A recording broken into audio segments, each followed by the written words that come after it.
जय हिंद प्यारे बच्चों। इस वीडियो में हम प्रश्नावली 3.1 दो चर वाले रैखिक समीकरण हल करने जा रहे हैं।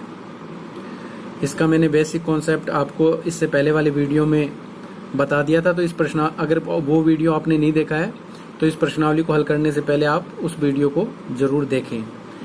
उस वीडियो का लिंक मैं डिस्क्रिप्शन बॉक्स में डाल दूंगा, आप वहाँ से जाकर इस वीडियो को देखें। अब हम 3.1 का पहला सवाल इस वीडियो में हल कर रहे हैं। जैसा कि आपके स्क्रीन पर सवाल आया हुआ है जिसमें लिखा है कि आफताब अपनी पुत्री से कहता है कि 7 वर्ष पूर्व मैं तुमसे 7 गुनी आयु का था, अब से 3 वर्ष बाद मैं तुमसे केवल 3 गुनी आयु का रह जाऊंगा। क्या ये मनोरंजक है? वो हमसे पूछ रहा है, ये मनोरंजक है? इस स्थिति को बीजगणित एवं ग्राफीय रूपों में व्यक्त करो। तो बीजगणित यानी समीकरण बनेगी, ग्राफ पेपर पर हमें हल करना पड़ेगा। ठीक है, तो सवाल को हल करने से पहले उसे सवाल को समझ लेना बहुत ज़रूरी है। अगर हमने सवाल को अच्छी तरह से समझ लिया है तो हम उसे अच्छी तरह कर पाएंगे। इसीलिए मैंने इस प्रश्नावली का जो दो चर वाले रैखिक समीकरण है इसका बेसिक मैंने आपको पिछले वीडियो में इसी समझा दिया था, ताकि आप इन सवालों को रटे ना। अगर आप किसी भी विषय का अगर आपको बेसिक पता है तो आप उसे अच्छी तरह से कर पाएंगे और आनंद भी आएगा। अगर आपको बेसिक नहीं पता उसे तो आप क्या करेंगे कि उसका रट्टा लगाने लग जाएंगे, रटने लग जाएंगे। तो इसलिए किसी भी विषय को आप करें तो सबसे पहले उसका बेसिक जान लें, उसका आधारभूत संरचना जान लें कि ये क्या है, क्यों बना है, जिसका मैंने पिछले वीडियो में अच्छी तरह समझा चुका हूँ। ठीक है, तो हम शुरू करते हैं ये सवाल। मैं वापिस सवाल को एक बार बोल दूं कि आफताब 7 साल पहले की आयु कह रहा है। जैसे अब मैं अगर इस समय 10 साल का हूं तो 7 साल पहले कितने साल का हूँगा? 3 साल का हूँगा, जाहिर सी बात है। तो कह रहा है कि 7 साल पहले मैं तुमसे 7 गुनी आयु का था, यानी तुमसे 7 गुना बड़ा था, लेकिन अब से 3 वर्ष बाद मैं तुमसे केवल 3 गुनी आयु का रह जाऊंगा। तो यही तो गणित का आनंद है, मनोरंजक है कि ऐसे कैसे हुआ। तो चलो हम सवाल में करते हैं। तो हमें सबसे पहले क्या मानना है? माना आफताब की वर्तमान आयु। तो मैं यहां लिखता हूं, माना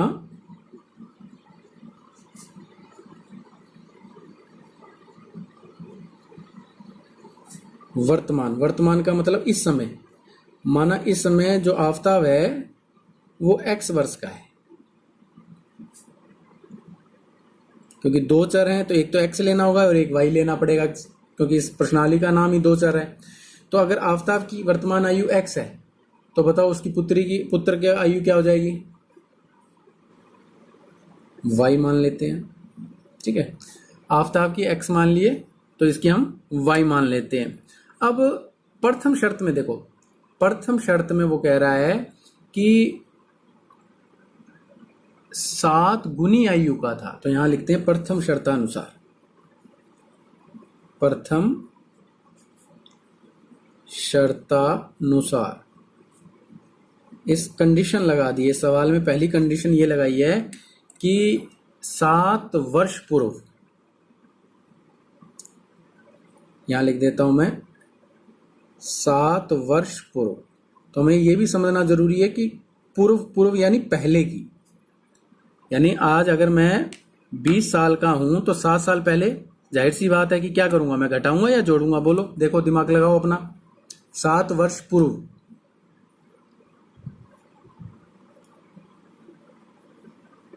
आफताब की आयु।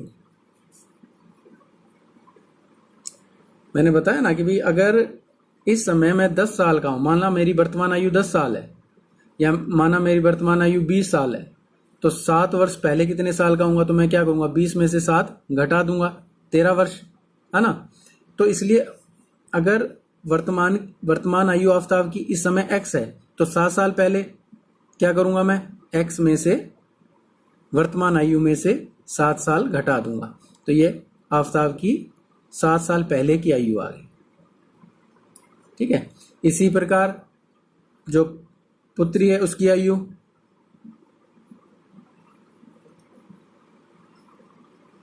पुत्री की आयु बराबर y में से 7 घटा दूंगा। तो ये 7 साल पहले ये दोनों इस आयु के थे।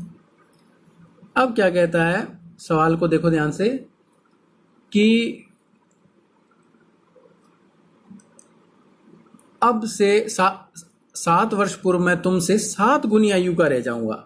यानी ये जो आफताब है अपने पुत्री से 7 गुनी आयु का है। ठीक है, अपनी पुत्री से 7 गुनी आयु का है। यानी जो आफताब है वो अपने 7 साल पहले अपनी पुत्री, अच्छा ये पुत्र कर दिया, यहाँ पुत्री करना है ना, पुत्री से, अपनी पुत्री की आयु से 7 गुना अधिक था। यानी इस समय 7 साल पहले ये 7 गुना ज्यादा है। तो अब हम क्या लिखेंगे, प्रश्नानुसार, क्योंकि प्रश्न में उसने कहा है, यहां लिखता हूं मैं प्रश्नानुसार। प्रश्नानुसार वो कह रहा है कि ये तो चलो एक बार मैंने ये देखो, यहां से ध्यान से देखो, क्योंकि अधिकतर बच्चों को यही दिक्कत आती है। ये किसकी आयु है, इसको ध्यान से देखो, ये है आफताब की आयु और यहां लिख दी मैंने पुत्री की आयु। ठीक है, अब इन दोनों आयु को तुलना करो, कौन है ज्यादा। जाहिर सी बात है कि पुत्री से आफताब अधिक आयु का होगा। अगर ये अधिक आयु का है तो कितना अधिक आयु का है, अब प्रश्न में देखो, प्रश्न में कह रहा है कि आफताब अपनी पुत्री से 7 गुनी आयु का, यानी ये 7 गुना अधिक है। अब मेरे को समीकरण बनानी है, समीकरण बनाने के लिए यहाँ बराबर का निशान करना है, यानी इन दोनों की आयु बराबर करनी है। लेकिन ये 7 गुना अधिक है, 7 गुना अधिक है, तो मैं को 7 को किससे गुना करूंगा, मैं 7 को करूंगा पुत्री की आयु को 7 से गुना कर दिया, यहाँ गुना का निशान लगाओ या एक ही बात। अब ये समीकरण हमारी पहले प्रश्नानुसार बन गई। यानी आफताब तो 7 गुना आयु का अधिक था, तो बच्चे क्या गलती कर देते हैं कि ये 7 गुनी अधिक आयु का है तो इसको 7 से गुणा कर देते हैं कि प्रश्न में लिखा है कि ये 7 गुनी आयु का है, तो 7 तो पहले से ज्यादा है, तुमने 7 और ज्यादा कर दिया इसको। ठीक है ना। आफताब अपनी पुत्री, ये देखो ये आफताब और ये उसकी पुत्री, आफताब अपनी पुत्री से 7 गुनी आयु, ये 7 गुनी पुत्री को करनी है, अधिक है। अब ये दोनों समीकरण बराबर होगी, क्योंकि 7 से तो पहले ही ज्यादा था, इसको भी 7 से गुणा कर दिया, तो ये दोनों समीकरण बराबर हो। अब इस समीकरण को मैं व्यापक समीकरण में बदल देता हूं। कैसे, ये तो ऐसे का ऐसे ही आ जाएगा, x माइनस 7 से गुणा हुआ, कोष्टक में दोनों 7 से गुणा हुआ 7y, और ये 7 7 49। अब पक्षांतर करेंगे, इसको 7y को इधर ले आता हूं मैं, x के पास लेके आया 7y को, तो माइनस का हो गया 7, और इस 7 को मैं 49 के पास लेके जाऊंगा तो किसका हो जाएगा, प्लस का। तो ये समीकरण क्या बन गई, x माइनस 7y बराबर 49 में से 7 गए 42, माइनस के 42। तो ये समीकरण हमें एक समीकरण मिल गई। प्रथम शर्त से हमने प्रश्नानुसार एक समीकरण बना है। ठीक है, पहली शर्त होगी पूरी। अब सवाल को फिर वापिस आप पढ़ो। इस सवाल में फिर आगे वो दूसरी शर्त क्या लिखता है, दूसरी शर्त ये लिखता है कि 3 साल बाद वो अपनी पुत्री से केवल 3 गुनी आयु का रह जाएगा। ठीक है, तो अब इसे देखो बीज गणित में हम कैसे डालेंगे, मैं अब यहां लिखता हूं द्वितीय शर्तानुसार, द्वितीय शर्तानुसार। द्वितीय शर्तानुसार वो क्या कह रहा है कि 7 साल बाद, अब से 7 साल बाद, तो अब से 7 साल, अब से 3 साल बाद, तो 3 वर्ष बाद करना है ना हमें। तो देखो यहां लिखता हूं मैं 3 वर्ष बाद। 3 वर्ष बाद हमें किसकी आयु लिखनी है, पहले आफताब की आयु, आफताब की आयु, वर्तमान आयु हमने क्या मानी है, हमने वर्तमान आयु x वर्ष मानी है, तो 3 साल बाद वो कितने का हो जाएगा। जाहिर सी बात है कि x में हम क्या करेंगे, अब की बार 3 जोड़ेंगे, क्योंकि बाद की आयु, अब अगर इस समय मैं 10 साल का हूं तो 3 साल बाद 13 साल का, यानी कि 3 मैंने जोड़े हैं ना। तो इस तरह हमें पता लगेगा कि कब जोड़ने हैं और कब घटाने हैं। अगर पहले की पूछे तो घटेगी और बाद की पूछे तो जुड़ेगी। तो पुत्री की आयु बताओ कितनी हो गई। हमने वर्तमान आयु क्या मानी है, वर्तमान आयु हमने वाई मानी है, तो 3 साल बाद 3 साल जुड़ जाएंगे इसमें। तो ये पुत्री की आयु हो गई। ठीक है, अब हम देखेंगे प्रश्नानुसार क्या कहता है कि इनकी आयु की तुलना करेंगे प्रश्नानुसार। तो यहां मैं लिख देता हूं प्रश्नानुसार। अब प्रश्न को फिर ध्यान से पढ़ो। प्रश्नानुसार वो कहता है कि 3 साल बाद आफताब की आयु अपने पुत्री की आयु की केवल 3 गुनी, जो 7 गुनी थी वो अब 3 गुनी रह जाएगी। ठीक है, तो देखते हैं। अब देखो मैं यहाँ लिख देता हूँ वो उसी तरह जैसे ऊपर लिखी है समीकरण, वैसे पहले मैं आफताब की आयु लिख दी। ठीक है, और यहाँ लिख दी मैंने पुत्री की आयु, दोनों की आयु लिख दी। अब 3 गुनी कौन ज्यादा है, जाहिर सी बात है कि आफताब ही होगा। हमारा पुत्र तो हमसे बड़ा नहीं हो सकता, तो ये आफताब 3 गुनी आयु का अधिक है। अगर ये 3 गुना अधिक है और मेरे को बराबर का करना है, दोनों समीकरणों की तुलना बराबर करनी है, तो मैं 3 को किससे गुणा करूंगा, जाहिर सी बात है कि पुत्री की आयु को 3 से गुणा करूंगा। जैसे ऊपर भी ऐसे ही मैंने किया था कि 7 का किससे गुणा किया था, 7 का पुत्री की आयु से गुणा किया था, उसी प्रकार 3 का मैं पुत्री की आयु से गुणा करूंगा। अब इस समीकरण को फिर व्यापक समीकरण में बदलो। x + 3 गुणा कर दो 3 से 3y और 3 × 9 पक्षांतर कर दो। x के पास ले आओ 3y को, माइनस का हो जाएगा। ठीक है, इसका पक्षांतर उधर कर दो तो 9 में से 3 घट जाएंगे, क्योंकि उधर जाएगा तो माइनस का हो जाएगा। तो दूसरी समीकरण क्या बन गई, x - 3y बराबर 9 में से 3 गए 6। ये समीकरण 2 हमारे पास आ गई। अब ये दोनों समीकरण, यानी हमने ये 2 समीकरण बना ली हैं, यानी हमने इसको बीजगणितीय रूप में व्यक्त कर दिया, यानी लगभग हमने आधा सवाल कर लिया। इसमें 2 पूछे ना उसने कि इस स्थिति को एक तो बीजगणित में व्यक्त करो और एक ग्राफीय रूपों में व्यक्त करो, तो हमने बीजगणितीय रूप में इसको व्यक्त कर दिया। ठीक है, अब इसको इसके मान निकाल लेंगे ग्राफीय विधि में बदलने के लिए। वो किस तरह निकालते हैं वो मैं आपको ग्राफ में पहले इस पे मान निकाल लेते हैं, फिर मैं इसको आपको ग्राफ पे करके बताऊंगा। पहले हम 3 ग्राफ बनाने के लिए कम से कम 2 मान होने जरूरी है। तो ये समीकरण 1 है, इस समीकरण 1 को मैं यहाँ लिखता हूँ, पहले मान निकाल लें हम। यहाँ लिखता हूँ मैं समीकरण 1 से, समीकरण 1 से। अब समीकरण 1 को यहाँ लिख लो, क्या है समीकरण 1, देखो समीकरण 1 हमने बनाई थी ना, क्या है, x - 7y - 42, तो यानी माइनस का ही 42 है। तो यहाँ लिखता हूँ मैं x - 7y बराबर माइनस का ही 42, ये समीकरण है। अब ग्राफीय विधि में व्यक्त करने के लिए हमें कम से कम 2 मान निकालने पड़ेंगे x और y के, जैसे मैंने आपको पिछले वीडियो में बताया था। किस तरह, या मैं एक बॉक्स बना देता हूं ताकि आसानी रहे समझने के लिए। यहाँ पे x का मान और यहाँ पे y का मान, कम से कम 2 मान तो निकाल लें, कई 3 भी निकाल लेते हैं, लेकिन चूंकि हमें इसका हल नहीं निकालना है, सीधा ही बीजगणित और ज्यामितीय रूप में व्यक्त करना है, ग्राफीय विधि में व्यक्त करना है, हल नहीं करना है, उत्तर नहीं निकालना भी x का मान क्या होगा, y का मान क्या होगा, इसलिए 2 मान इनफ रहेंगे। अब इस समीकरण को देखो, ये जो समीकरण मैंने 1 रखी है, समीकरण 1, इसको आप इस तरह का पक्षांतर करो कि यहाँ अकेला x रह जाए या y रह जाए। तो जाहिर सी बात है कि 7y को उधर से उधर ले जाऊंगा मैं, यहाँ x अकेला रह गया। 7y जब पक्षांतर करेंगे तो 7y किसका हो जाएगा, प्लस का हो जाएगा। 7y का पक्षांतर होगा, क्योंकि जो प्लस की निशान है वो माइनस का हो जाता है, माइनस वाला प्लस का हो जाता है, गुणा भाग में, भाग वाला गुणा में चला जाता है। तो ये एक समीकरण बन गई। अब इस समीकरण की सहायता से मैं ये मान निकालूंगा। कैसे, जैसे y की जगह मान रखूं मैं, मान लिया 6 रख लिया मैंने।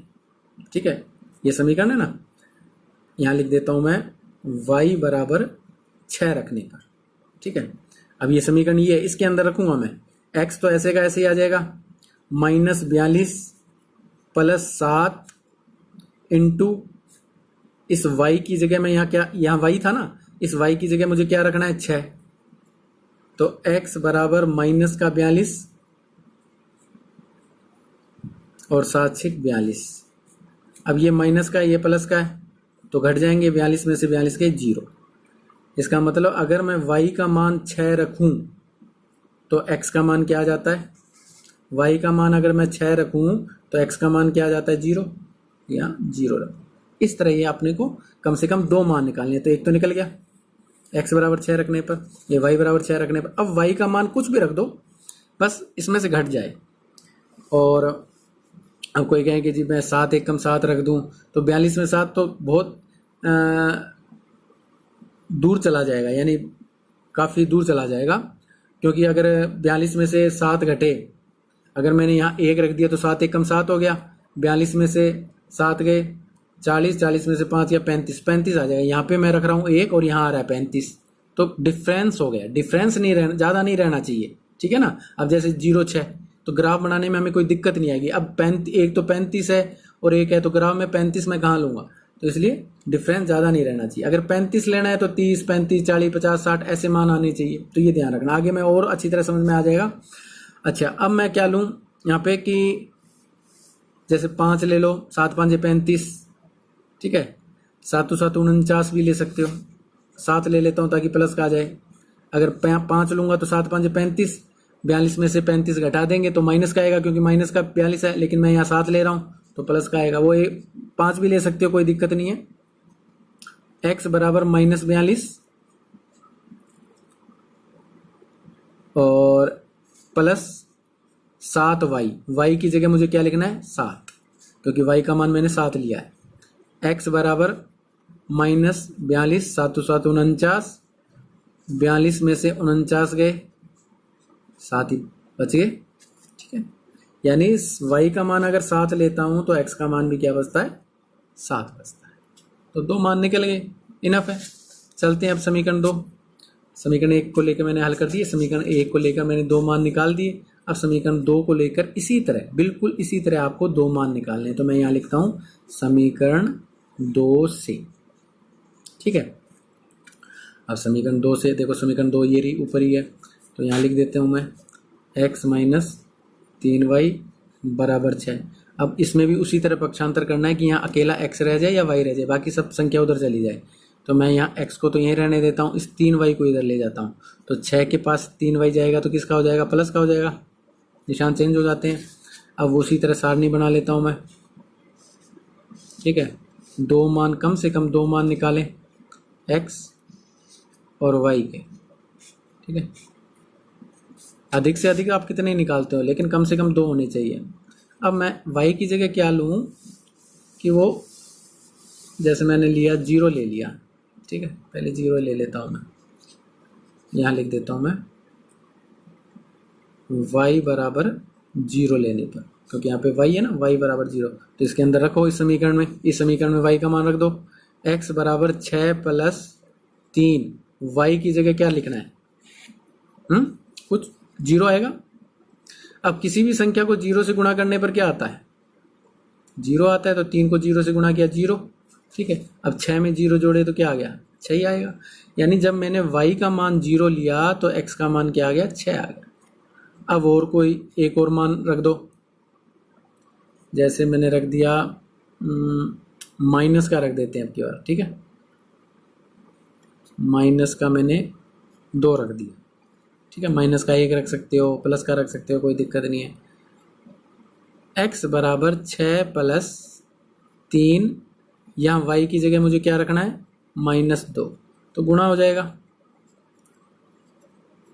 3 दूनी 6, लेकिन ये 6 किसके हो जाएंगे, ये माइनस के 6 हो जाएंगे, क्योंकि प्लस माइनस माइनस। अब ये एक प्लस का 6 और ये माइनस का 6, तो ये घट जाएंगे, 6 में से 6 गए 0, तो x बराबर क्या आ गया, 0 आ गया।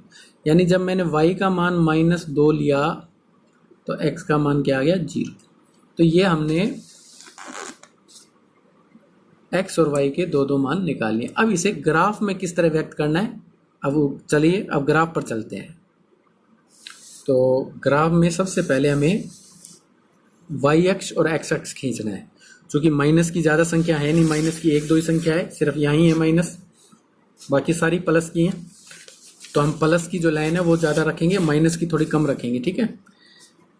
रखने को दोनों रख सकते हैं बराबर, कोई दिक्कत नहीं है, लेकिन माइनस का ज़्यादा है नहीं तो इतना ज़्यादा खींचने की ज़रूरत नहीं है। ये तो हो गया वाई अक्ष। हमेशा ये ध्यान रखना ग्राफ में कि लाइन के ऊपर लाइन आएगी। कई डब्बों के बीच में खींच देते हैं तो फिर काउंटिंग में बड़ी दिक्कत आती है। ठीक है, ये तो वाई अक्ष और यहाँ खींच देता हूँ मैं एक्स अक्ष, क्योंकि y का मान 1 2 3 4 5 6 7 7 ही है इसमें, अधिकतम 7 से ज़्यादा तो हमने लिया ही नहीं है। ठीक है, इसी तरह ये एक्स अक्ष खींच देता हूँ मैं। हमेशा ग्राफ पेंसिल से बनेगा, ये ध्यान रखना। ठीक है, कई बच्चे पेन से बनाने की कोशिश करते हैं। y x और ये x डैश। ठीक है, इसी तरह नीचे जो y का है यहाँ लिख देता हूँ मैं, क्योंकि माइनस की संख्या आएगी। अच्छा, सीधी जो रेखा आएगी वहाँ प्लस का 1, प्लस का 2, प्लस का 3 4 5 6 और 7 तक करनी है, क्योंकि x का मान भी शायद 7 तक है। ठीक है, तो इसको थोड़ा एक जो है डब्बा और बढ़ा लेता हूँ मैं, यहाँ लिख देता हूँ x। ठीक है, और इसको कर देता हूँ मैं 7। इसी तरह ऊपर प्लस का चलेगा 1 2 3 4 5 6। ठीक है, 7 तक का होगा तो आगे 7 तक हम ले लेंगे। और यहाँ -1, क्योंकि उल्टे हाथ की तरफ माइनस चलता है और नीचे की तरफ माइनस चलता है, -1 और -2। तो सबसे पहले तो आपको इस तरह ये लिखकर तैयार करना है इसको। ठीक है, पैमाना लेकर ये लिखने के बाद आपको उस सारणी में चलना है जो आपने बनाई थी। तो आपने क्या सारणी बनाई थी? सबसे पहले ये। अब 0 6, अब देखो ग्राफ में 0 6 कहाँ है? 0 यानी x पर, x का मान है 0, यानी आपको x पर कहीं नहीं जाना। यहाँ होता है 0 बिंदु, मूल बिंदु 0 होता है, यहीं रहना है। लेकिन y पर कितना जाना है? y पर प्लस का 6 जाना है आपको। तो ऊपर जाएंगे हम, ये प्लस का 6, तो यहाँ निशान आएगा, ये यहाँ पे प्लस का 6। ठीक है, मैं मान लिख देता हूँ 0 6। ये 0 6 को निर्देशित करता है, ये बिंदु 0 6 को निर्देशित करता है। उसके बाद क्या लिखना है? 7 7।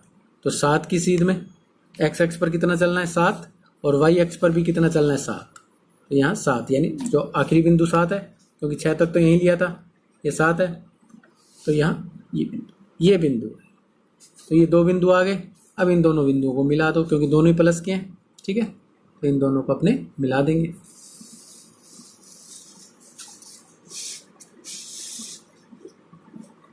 यहाँ इस बिंदु का नाम लिख देता हूँ मैं 7 7। अब इसको मिला दो।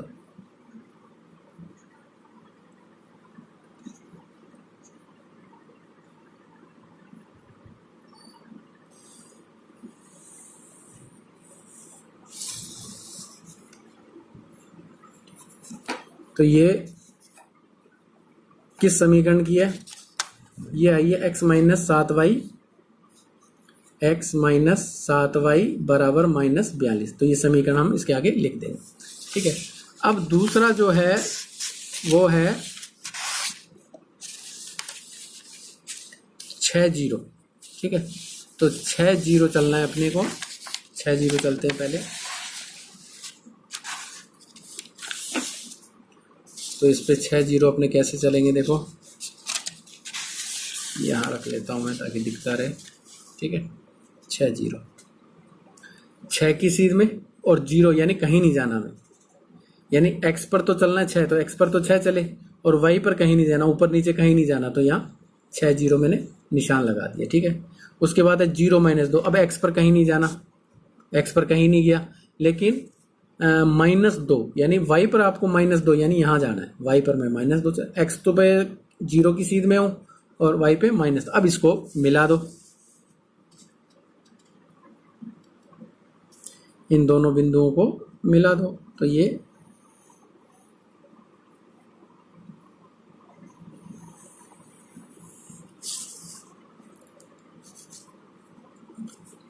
कौन सी समीकरण? x माइनस 3y बराबर 6।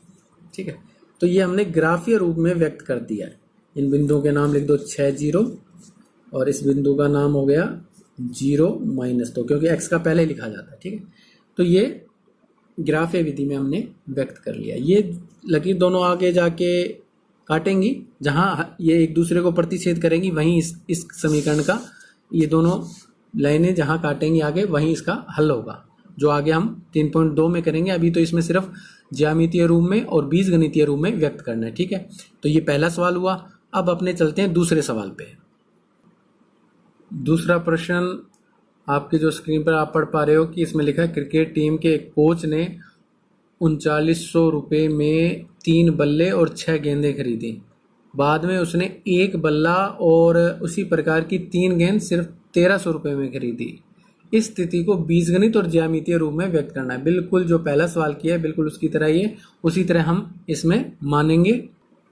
तो यहाँ मैं लिखता हूँ माना एक बल्ले की कीमत, माना एक बल्ले की कीमत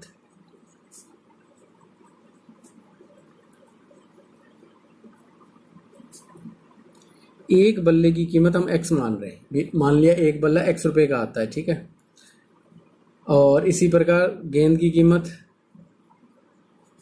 तथा एक गेंद की कीमत बराबर y रुपये। ठीक है, जैसे एक ही नियम से करते थे हम। मान लिया कोई कि 10 रुपए के 5 पेन आते हैं, तो बताओ 20 रुपए के कितने पेन आएंगे। तो हम एक ही नियम से क्या करते थे कि 10 रुपए के अगर 5 पेन आते हैं तो बताओ पहले एक पेन की कीमत निकालते थे, फिर एक पेन की जब कीमत आ जाती थी हम उसको क्या करते थे 20 से उसको गुणा कर देते थे, तो 20 पेनों की कीमत आ जाती थी। किसी भी संख्या का जब हम किसी भी वस्तु का जब हम मूल्य निकालना होता है तो हम पहले इकाई वस्तु यानी एक वस्तु का मूल्य निकाल लेते हैं। तो हमने पहले एक वस्तु का मूल्य मान लिया। ठीक है, अब वही लिखेंगे भी। हमने मान लिया कि इस समय मान लिया एक बल्ले की कीमत x है और गेंद की कीमत y है, तो हम प्रथम शर्त देखेंगे क्या है। तो यहां लिखते हैं हम प्रथम शर्तानुसार। प्रथम शर्त में कह रहा है कि 3 बल्ले और कितनी गेंदें हैं 6 गेंदें, 3 बल्ले और 6 गेंदें। तो यहां लिख देता हूं मैं 3 बल्ले हैं प्लस 6 गेंदें। 3 बल्ले और 6 गेंदों की जो कीमत है कितने रुपए ले रहा है वो 3900 रुपए ले रहा है। ठीक है, 3 बल्ले और 6 गेंदें। जबकि एक बल्ला हमने कितने का माना x का। जब 3 बल्ले लिए, एक बल्ला x रुपए का है, तो 3 बल्ले कितने के होगी, क्या करेंगे हम 3 को x से गुणा करेंगे। तो यहां लिखेंगे 3x प्लस 6 गेंदें, और एक गेंद कितने की आती है, एक गेंद आती है y की। तो 6 को किससे गुणा करेंगे y से। पेन ले लिया, माना एक पेन 2 रुपए का आता है, तो 10 पेन कितने के आएंगे, हम क्या करेंगे 10 को 2 से गुणा करेंगे। अगर हमें एक पेन की कीमत पता है, माना एक पेन 2 रुपए का है और 10 पेन खरीदे, तो हम 10 को 2 से जाहिर सी बात है कि गुणा करेंगे। और दोनों का कुल मूल्य कितना ले रहा है 3900।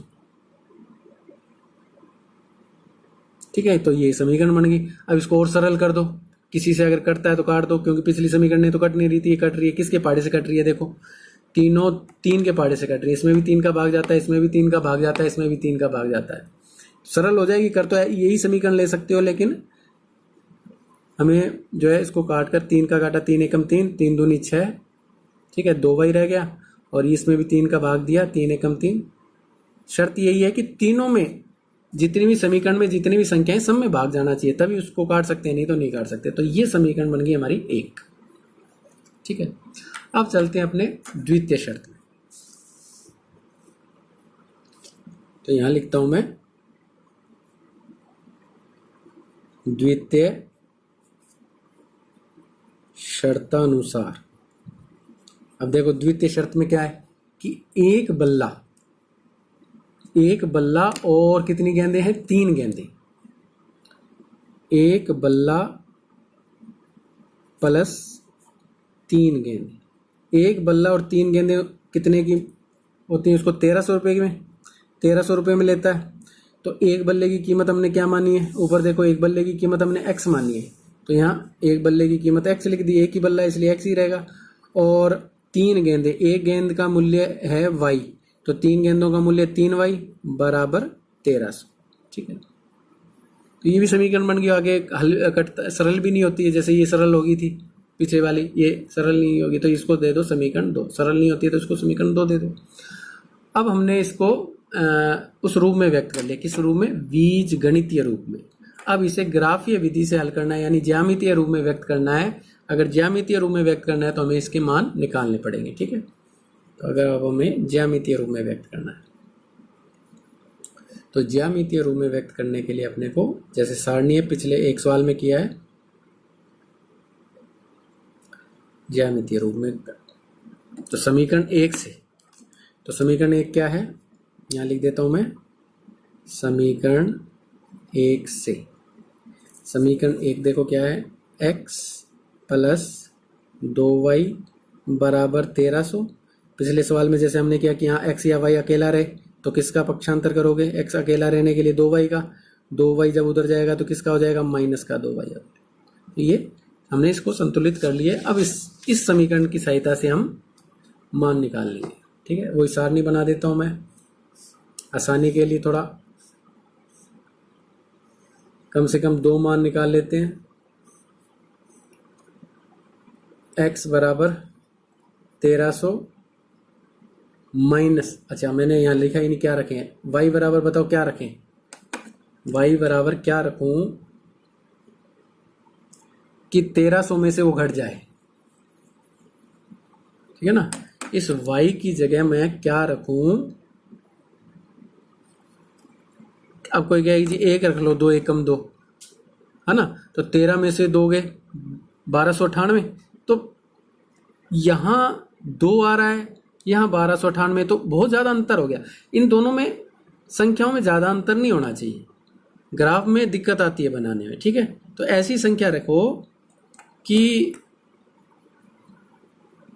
जो x का मान बचे और जो y का मान बचे उन दोनों में अंतर ज़्यादा ना हो। तो मैं क्या करता हूँ कि यहाँ पे रखता हूँ 400, 500, 500 रखूँगा तो 5 दूनी 1000 हो गया, 400 रखूँगा तो 800 हो गया, 600 रखूँगा तो 1200 हो गया, आपकी मर्जी है। तो मैं चलो 600 रख लेता हूँ, यहाँ y बराबर 600। तो y का मान जब मैंने 600 रखा तो 600 का क्या हो जाएगा, गुणा हो जाएगा, किससे, 2 से, तो 600 दूनी 1200। अब घटा दो 1300 में से 1200 गए, 100 बच गया। तो यहाँ 600 आया, यहाँ 100 आया, ज़्यादा डिफरेंस नहीं है, एक जैसा है ना, तो ग्राफ में आसान रहती है। अब यहाँ तो आ रहा है 2 और यहाँ आ रहा है 1298, तो वो गलत हो जाएगा ना। तो ये इस तरह के मान होने चाहिए। तो ये हमेशा ध्यान रखना कि कभी भी ग्राफ को हल करो तो ज़्यादा अंतर नहीं होना चाहिए। तो x की जगह मैं क्या रखूँ, 100, और y का मान मैंने क्या रखा था, 600। ठीक है, अब ऐसे ही कोई एक और मान लो, इस y की जगह एक ऐसा मान लेते हैं अपने, जैसे मैंने कहा ना 400 ले लेते हैं, 500 ले लेते हैं, चलो 400 ले लेता हूं मैं। ठीक है, 400 लिया, y की जगह मुझे क्या रखना है, समीकरण लिख ली, ये समीकरण वापस लिख ली, 1300 माइनस 2y। तो y की जगह मेरे को मान लिखना है, कौन सा मान लिखना है, 400। तो y की जगह मैंने 400 लिख दिया, तो 400 दूना 1300 माइनस 4 दूनी 800। ठीक है, अब 1300 में से 800 गए, 6 5 500।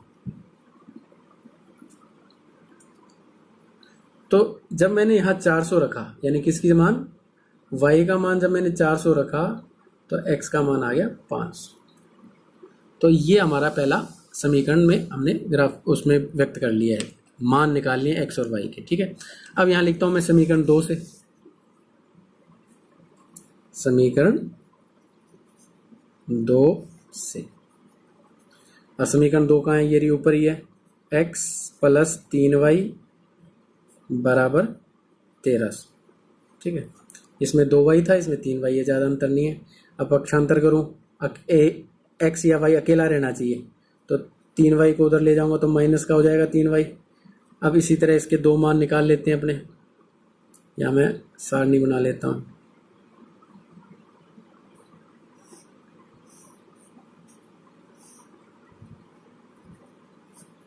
ठीक है, अब वहाँ y बराबर पहले क्या रखूं कि 1300 में से पूरा पूरा घट जाए, तो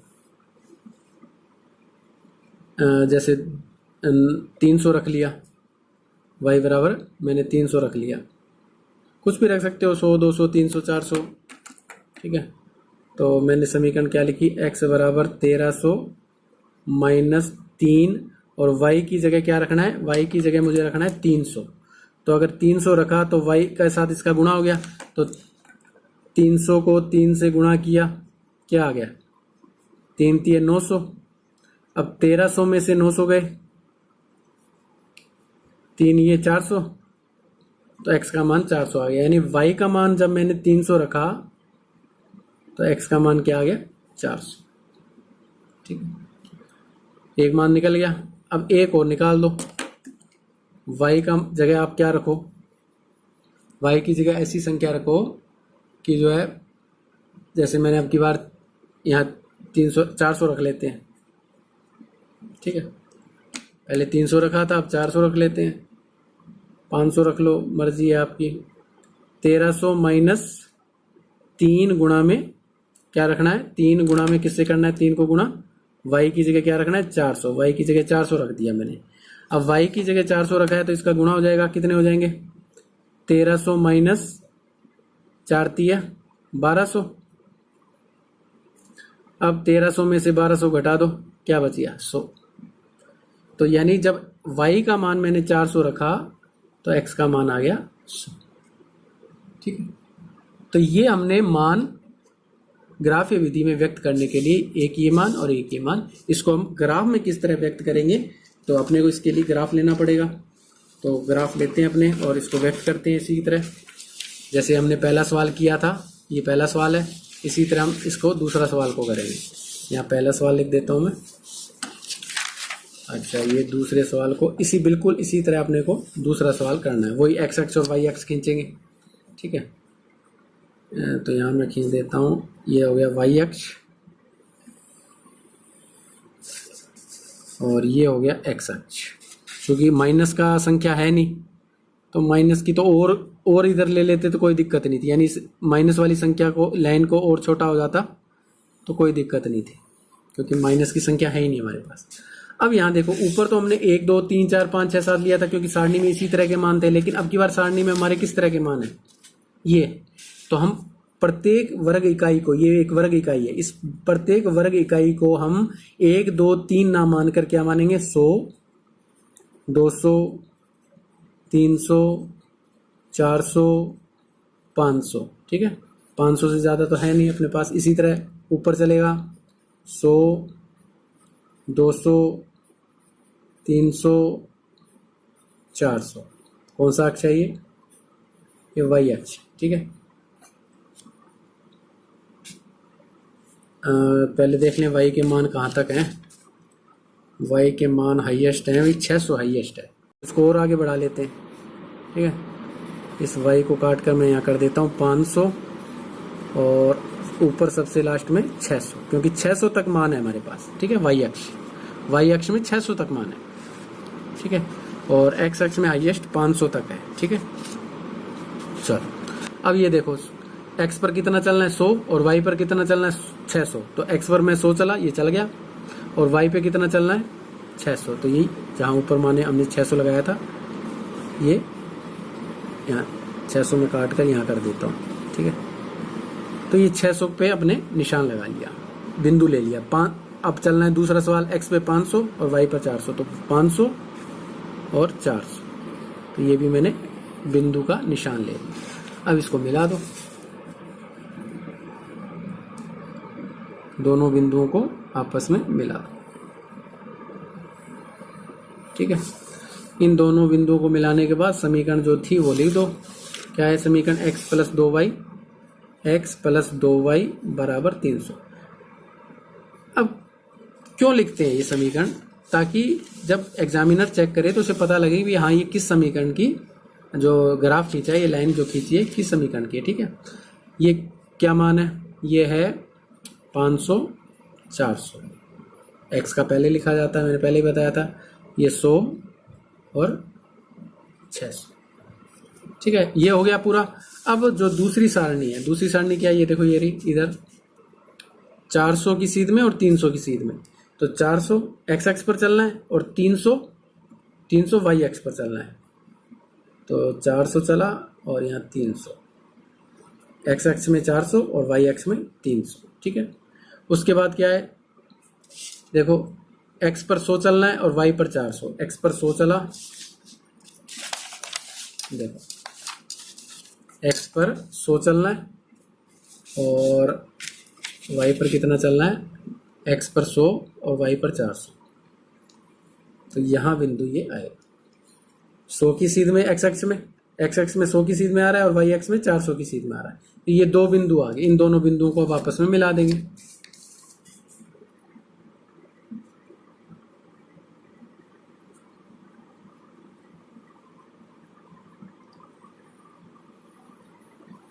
ठीक है, इन दोनों बिंदुओं को मिला दिया और इसके समीकरण लिख देंगे। समीकरण क्या थी?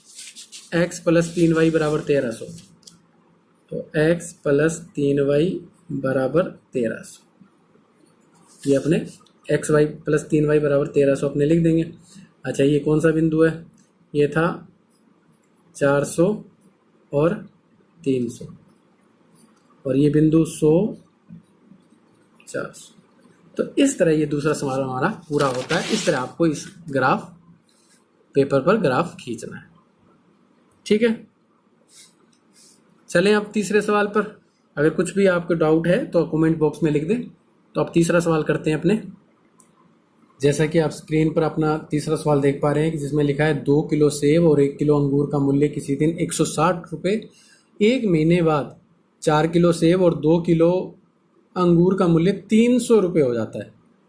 इस स्थिति को वही बीजगणित और हमें ज्यामितीय रूप में, बिल्कुल जो सवाल नंबर 2 है बिल्कुल उसी की तरह ही। उसमें गेंद और बल्ले की कीमत दी हुई थी, 3 बल्ले और 6 गेंदों की कीमत दी हुई थी। इसमें उसने 2 किलो सेब और 1 किलो अंगूर की कीमत दी हुई है, बिल्कुल ऊपर वाले की तरह। आप खुद से भी ये सवाल कर सकते हो और मेरे को आपको यही सलाह है कि आप ये खुद से सवाल करें। इस वीडियो को रोककर आप ये सवाल खुद करने की कोशिश करें तो बहुत अच्छी प्रैक्टिस हो जाएगी और आपको अपना खुद का भी पता चल जाएगी कि आपको कितना समझ में आया है। ठीक है, तो वही उसी तरह लिखना है जैसे सवाल में किया। माना एक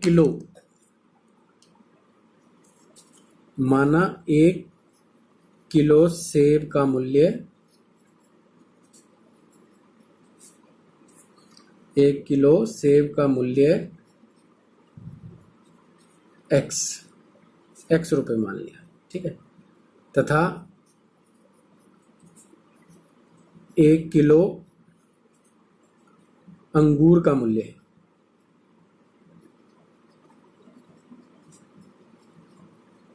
दो चर वाली रैखिक समीकरण है तो क्या मानेंगे? y रुपए।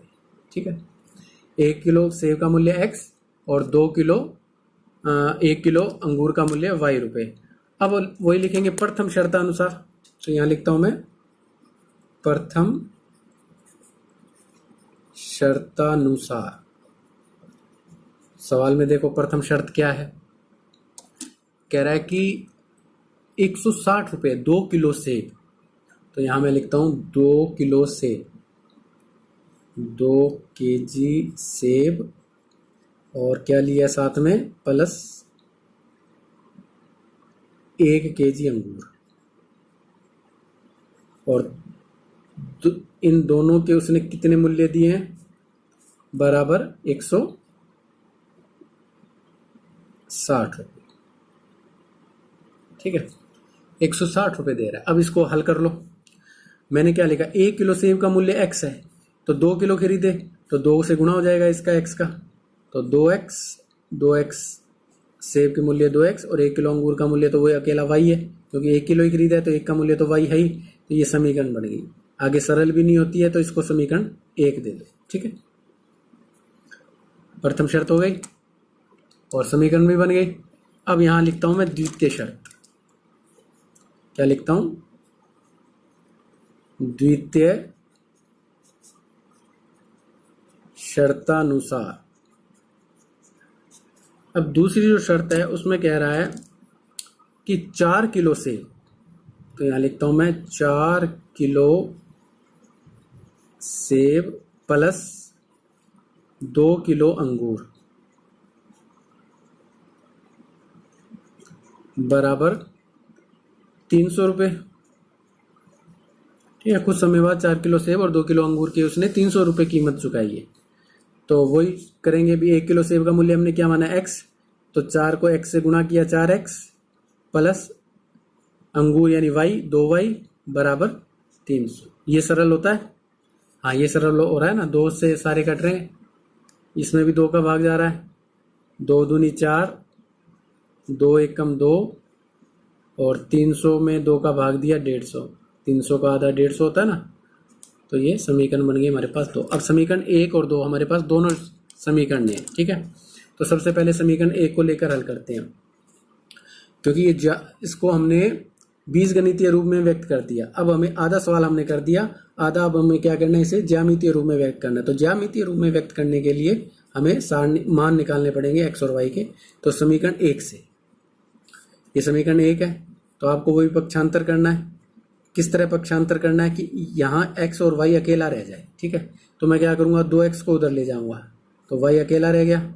160 माइनस y, सॉरी 2x गया ना उधर, तो 2x माइनस का y तो यहीं रहा है, 2x उधर गया है। तो ये संतुलित कर दी। अब इस समीकरण की सहायता से मैं सारणी बना लेता हूँ ताकि कम से कम 2 मान मैं इसमें निकाल सकूं। x और y मान रख दिए और ये 2 मैंने। अब देखो y की जगह क्या रखें कि x का मान पूरा पूरा आ जाए। तो मैं y की जगह रख रहा हूँ, y की जगह नहीं x की जगह रखना है। ठीक है, कि पूरा पूरा चला जाए। तो मैं x बराबर रखता हूँ, मान लिया 50 रख लिया। ठीक है ना, 1 2 तो रख नहीं सकते, ताकि मैंने बताया इन दोनों में ज़्यादा अंतर नहीं होना चाहिए, ताकि ग्राफ ऐसा मान रखना है ताकि ग्राफ पेपर पर हम आसानी तरीके से दर्शा सकें। तो y बराबर 160 माइनस 2 गुणा x, यहाँ x है, x आना था लेकिन x की जगह मैंने क्या माना है, 50 माना है, तो x की जगह मैंने 50 रख दिया। ठीक है, अब 50 से गुणा कर दो। 160 माइनस 50 दूनी 100 और 160 में से 100 गए 60 बचे। यानी देखो नजदीक है ना, 50 रखने पर 60 मान आ गया। यानी किसका मान रखा था, अब की बार x का रखा था। x की जगह मैंने जब 50 रखा, ये x क्यों लिख दिया, यहाँ y आएगा। ठीक है, जब x की जगह मैंने 50 रखा तो y का मान कितना आ गया, 60। ऐसे कोई एक और मान निकाल लो। तो मैं अब की बार रखता हूँ y x की जगह अब की बार 60 रख देते हैं। 50 रखा था, अब 60 रख देता हूँ। ठीक है, तो 60 रखा तो y बराबर 160 माइनस 2 गुणा x, और x की जगह मुझे क्या लिखना है, x की जगह मुझे रखना है 60। अब 60 को 2 से गुणा करूंगा तो 60 दूनी 120, तो 160 में से क्या कट जाएगा, 120। तो 160 में से 120 गए तो y का मान क्या आ गया, 40। यानी x का मान जब मैंने 60 रखा तो y का मान आ गया 40। ठीक है, तो ये पहली सारणी हमारी बन गई। अब चलते हैं अपने समीकरण 2 से। यहाँ लिखता हूँ, ये देखो समीकरण 2 है, तो यहाँ लिखता हूँ मैं समीकरण 2 से। अब समीकरण 2 से फिर मेरे को वही बनानी है, सारणी बनानी है। तो यहाँ मैं सारणी यही बना देता हूँ। ठीक है, x y, ये समीकरण 2 की सारणी बन जाएगी। अब y का मान क्या लें, वही ले लेता हूं मैं पहले। x बराबर मान लिया 50 ही ले लिया मैंने। ठीक है, एक मिनट, इस समीकरण को मैंने पहले सही करा नहीं ना, इस समीकरण को सही करो पहले। अकेला रह जाए y, तो 2x को उधर ले जाऊंगा, क्या आएगा y बराबर 150 माइनस 2x। ठीक है, अब रखेंगे मान x बराबर क्या रखा 50, x की जगह 50 रखना है मेरे को। x बाकी समीकरण तो बिल्कुल ऐसी की ऐसी आ जाएगी, बस x की जगह क्या आ जाएगा 2 गुणा x, 2 गुणा x है तो x की जगह मेरे को 50 रख देना है, तो 50 रख दिया तो 50 दूनी 100 हो गए, तो y बराबर क्या आ गया 150 माइनस 50 दूनी 100, तो y का मान 50 ही आ जाएगा। यानी जब 50 रखा मान, x की जगह जब 50 रखा तो y का मान भी 50 आ गया। ठीक है, अब एक और मान, क्योंकि कम से कम 2 मान चाहिए ना हमें, अब मैं x की जगह रखता हूँ, x बराबर रखता हूँ 60। ठीक है, x की जगह 60 रखना है, तो वही समीकरण वापस लिख लिया, y बराबर 150 माइनस 2 गुणा x की जगह मुझे लिखना है 60, तो x की जगह मैंने 60 रखा, तो 60 दूनी कितना हो गया 120, तो 150 में से आपको क्या घटाना है 120। ठीक है, तो क्या आ गया y का मान, y का मान आ गया 30। यानी जब मैंने x का मान 60 रखा तो y का मान क्या आ गया 30। तो ये दोनों सारणी हमने तैयार कर ली है, अब इसे ग्राफ में व्यक्त करना है। ये मैंने बीजगणितीय रूप में व्यक्त कर दिया, ये आपको ग्राफ में व्यक्त करना है। ठीक है, तो कर सकते हो, इतना काम तो कर सकते हो। मैंने तो पहले तो यही कहा था कि ये तीसरा सवाल स्वयं करो, खुद से करो। अगर खुद से कर लिया है तो फिर आप इसको ग्राफ या रूप में व्यक्त करो। ठीक है, अब देखो ग्राफ के रूप में व्यक्त करते हैं इसको। पहले तो y अक्ष,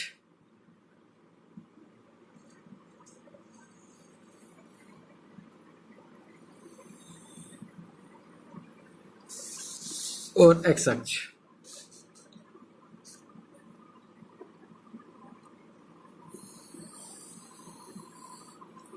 हाईएस्ट मान देखो कितने हैं सवाल के अंदर, अपने देखते हैं तीसरे सवाल में 50, 60, 40, तो 60 हाईएस्ट है ना, 10, 20, 30, 40, 50, 60। इसको मैं लिख देता हूँ x अक्ष, x डैश, y अक्ष, y डैश। ठीक है, ये y डैश लिख दिया। अब आप यहाँ पे भी लिख दो 10, 20, यानी एक वर्ग इकाई 10 के बराबर है। ठीक है, 10 10 का अंतर है, 40, 50 और ये 60। ये 60, तो सबसे पहला सारणी है हमारा 50, 60, तो 50 की सीध में और 60 की सीध में एक बिंदु ये मिल गया। फिर 60, 40, यानी अब x पर 60 चलना है और y पर 40, तो ये दूसरा बिंदु हमें मिल गया। ये 2 बिंदु मिल गए, अब इन दोनों को आपस में मिला दो।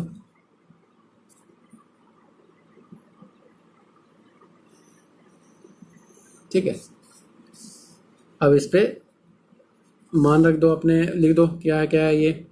ये था 50 की सीध में और 60, ये है 60 और 40। ठीक है, और समीकरण क्या है, समीकरण है ये रही 2x प्लस वाई बराबर 160, तो यहाँ लिख देता हूँ मैं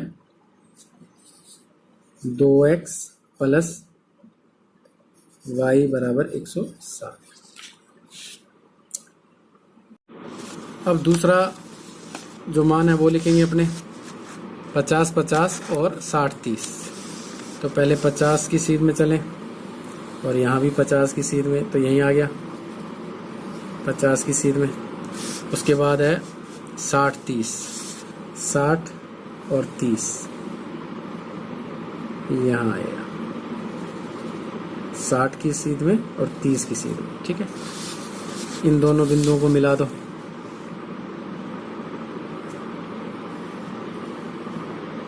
बिल्कुल इसके समानांतर आ रही है ना, ये बिल्कुल इसके समानांतर रेखा खींची जा रही है। अब ये इसको मिटा दो, ये गलत लिख दिया ना, ये यहाँ लिख लेना था। मैं ये समीकरण यहाँ लिख देता हूँ मैं 2x प्लस वाई बराबर 160 इसकी समीकरण तो यहाँ लिख देता हूँ और इसकी समीकरण लिख देता हूँ मैं यहाँ। ये है 2x प्लस वाई बराबर 150, 2x प्लस वाई बराबर 150। इसकी समीकरण यहाँ लिख दी, इसकी यहाँ लिख दी। समीकरण लिखने से यह रहता है कि चेक करने वाले को ये पता रहे कि भी इसने किसकी लाइन जो खींची है वो कौन से समीकरण की खींची है, ठीक है ना। तो ये अपना ग्राफ इस तरह आपको बनाना है। तो ये 3.1 प्रश्नावली अपनी पूरी होती है। अगर कोई भी आपको डाउट हो या कुछ मुश्किल हो तो आप कमेंट बॉक्स में लिख दें और इसी तरह वीडियो देखते रहें। बहुत बहुत धन्यवाद।